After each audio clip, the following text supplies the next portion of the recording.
This is a midsummer honey-grilled peach and chicken salad. To get this right, we need to balance three distinct profiles: the natural sugars of the fruit, the smoky char from the grill, the crisp hydration of fresh greens.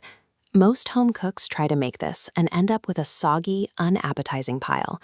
The greens collapse under the residual heat, and the dressing turns the entire bowl into a heavy mush.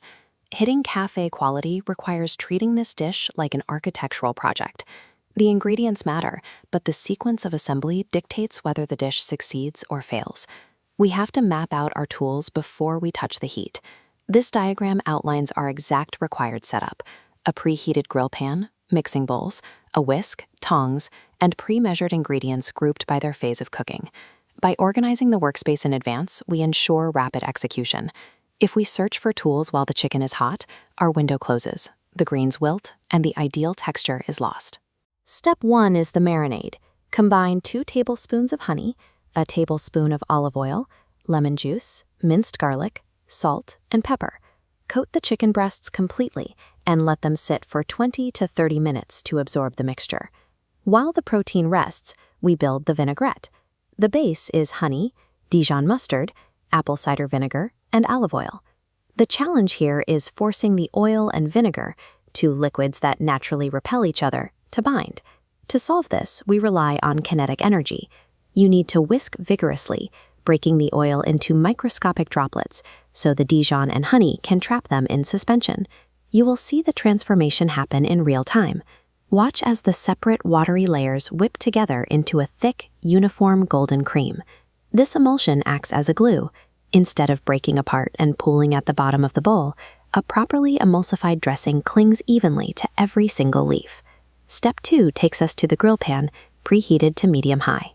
Lay the chicken down and leave it alone for exactly 5 to 6 minutes per side.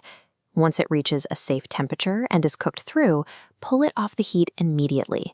The muscle fibers need to relax for a few minutes to reabsorb the juices, otherwise they bleed out onto the cutting board. With the chicken resting, we prep the fruit. Take the halved peaches, brush the cut sides lightly with oil, and place them directly onto the hot grates. Do not touch them. The natural sugars need uninterrupted contact with the iron to react. If you lift them before the 2 to 3 minute mark has elapsed, the fruit will stick and tear. Your patience pays off when you make the flip. The surface sugars caramelize, leaving deep, dark grill marks that contrast sharply against the soft fruit. Now we execute the final knife work. Slice the rested chicken into neat strips and cut those grilled peach halves into wedges. Applying strict timing and minimal interference to the grill keeps the fruit firm and the chicken tender, ensuring we get a sharp, smoky sweet contrast rather than a mushy mess. Now we move to step 3, the structural assembly protocol. The cardinal rule for greens is isolation.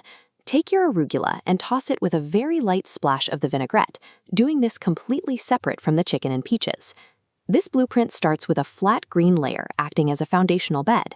Next, we fan out the chicken and peaches, distributing weight evenly. Finally, we scatter the accents: onion, cheese, and pecans, dropping them across the canopy to remain suspended. Let's look at a cross-section of what we've just built. On the right, the layered technique creates an airy, structurally sound tier.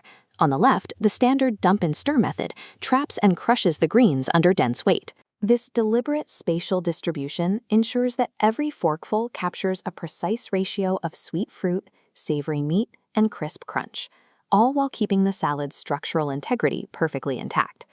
To finish, apply a targeted flavor boost. Drizzle the remaining vinaigrette in a direct, thin stream of raw honey, exclusively over that top canopy for a glossy finish. Looking at the completed plate, the mechanics of our assembly are clear. The deliberate layering creates a clean, restaurateur construction that holds its volume. You can adapt this profile easily. Tossing in fresh mint or basil right at the end adds a bright, herbaceous note. The structural logic also scales to different proteins. If you swap the chicken for grilled shrimp, you follow the exact same timing, resting, and spatial distribution rules. By combining a stable chemical emulsion, precise heat timing for caramelization, and strict architectural layering, you turn a handful of standard ingredients into a perfectly executed summer meal.